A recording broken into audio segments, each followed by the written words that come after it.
اوكي، راح تسألوني ليش ابيض واسود، ليش دا ادخن، ليش هيك يعني صافن. راح انطيكم قصة صغيرة من كنت بتركيا. كنت فرحان من ناحية ونسة وضحك ويا هايبرد، تصوير وفلوقات وسفر، رغم ذلك انه تعب، بس اني كنت متونس.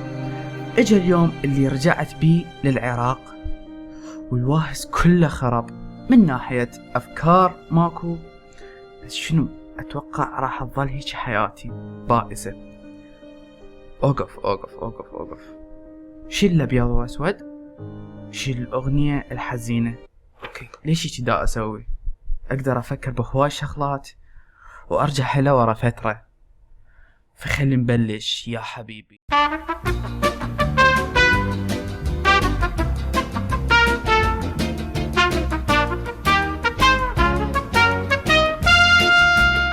اليوم الفيديو شوية مختلف راح يصير. راح يصير سؤال وجواب. انا على اساس اسويه بتركيا، بس ما صار وقت انا وهايبرد نصوره سوا، فانا هنا قررت اسويه ببغداد. اوكي، ببغداد. فراح نجي على السؤال الاول. مرتجى يقول لي سؤال هو من الاحسن، العراق لو تركيا شنو الاكل؟ العراق لو تركيا يا الابيض. فاحب اجاوبك، يعني هسه شو اجاوبك انا هم مو بس احب اجاوبك، يعني بربك انت عجبك العراق؟ ها؟ عجبك؟ خلين لو الاكل الفاصوليه شنو رايك؟ نجي على السؤال الثاني. ايش اسمه؟ محمد المهدي. شنو اكثر شيء ضوج منه؟ شلون تعرفت على هايبرد انت ليش كانسر؟ انا راح اجاوبك حبيبي. ليش شنو اكثر شيء ضوج من عنده؟ انا اقول لك، من اسوي فيديو وانشره يطلع بي كوبي رايت اكثر. الشغله الثانيه، شلون تعرفت منها على هايبرد؟ هايبرد اعرفه قبل اصلا ما يسوي قناه على اليوتيوب، تقريبا من 2011 هذا الشيء. وانت ليش كانسر حبيبي؟ هو الفيديو اصلا اذا ما يصير كانسر ما تجي مشاهده ولا اشتراكات. حيدر وحيد يقول ليش تشبه لاحمد لوسي؟ زين ادري ايش اسوي يعني انا؟ غير شكلي لو شنو؟ سؤالنا من احمد خالد حسون. شو يقول لي؟ يقول لي هل فكرت فد يوم تدق الناقصه يا هايبرد؟ لا حبيبي، هيك دقيت الناقصه من صبغ شعره واني ما صورت له. غيث نديم يقول لي يا نادي تشجع بالدوري العراقي بالدوريات الاوروبيه، واكثر يوتيوبر تحبه، وليش رحت تركيا؟ وها هي اي نادي تشجع اصلا بالطوبه ما لي علاقه، ما احب الطوبه نهائيا، هاي اول شغله يا حبيبي. وبالنسبه اكثر يوتيوب احبه مو سوى كعراقيين كلهم احبهم لان اصدقائي من ناحيه الفيديوهات وهذا، بس كاجنبي احب شو اسمه بيوري باي لانه يعني تحشيشه هواي وحلو مرتب.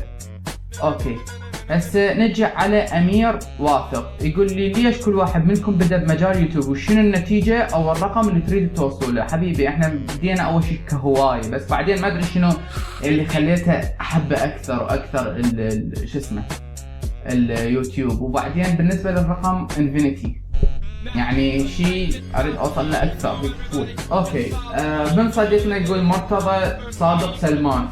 من رحت الهايبرد من بغدادين؟ يعني هسه شو اقول لك؟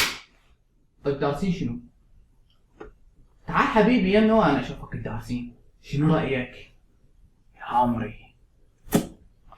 اوكي، هسه احنا عندنا بالانستغرام لازم مو بس بالفيس، انا نشرت على الانستغرام وعلى الفيس، فاللي يحب يتابعنا على الانستغرام موجود الرابط جوا بالوصف. فالسؤال يقول لي من حمودي CR7 شنو تشتغلون لو تدرسون؟ حبيبي احنا ندرس، اوكي، ونفس الوقت هنشتغل. اوكي، سؤال يقول من محمد 0 IQ انت ليش كانسر؟ حبيبي انا راح اقول لك ليش كانسر. اول شغله هي كلها صارت كانسريه او حولت على هذا المجال لانه ماكو مشاهده ولا مستفيدين. اذا ما تسوي شيء كانسر مستحيل تجيب مشاهدات او اشتراكات. SFFGG ما ادري شنو رايك في اليوتيوب هسه ورايك قبل؟ طبعا اليوتيوب قبل احسن لانه كان يصعد وقوي حلو كان بهذا الشيء، بس هسه بالجديد ما اعرف شو خرب، كليته خرب. يعني من ضمنها الدولة صعدة وجماعة رقم واحد مع جماعة يوميات واحد عراقي وغيرهم. ما اريد اوصل لهذا الشيء. زين، واحد ولد السؤال هماتن يقول شنو اكثر فيلم كوميدي عجبك؟ حبيبي اكثر فيلم كوميدي انه هواي افلام، بس ذا ديكتاتور كلش عجبني من ناحيه تحكيته وزائد زين. اوكي زيد يقول لي انت تدرس بيولوجي لو طب اسنان؟ حبيبي بيولوجي انا ادرس. اوكي السؤال يقول لي من جي اف، يقول شنو السبب خلاك تفتح قناه؟ هوايه والله صراحه، يعني الشيء هذا سويته هوايه. اوكي فهنا أنا صارت هنا نهاية الأسئلة كلها، وآسف لأنه ما كملتها كلها، كلش هواية أسئلة. وإذا عجبتكم هيجي شيء أنا راح أسوي فيديوهات جاية، حتلقون هناك لي فوق بالشاشة تلقون هناك إي أو لا أسوي أكثر بعد. فإذا عجبك الفيديو لا تنسانا لايك شير وسبسكرايب. Goodbye.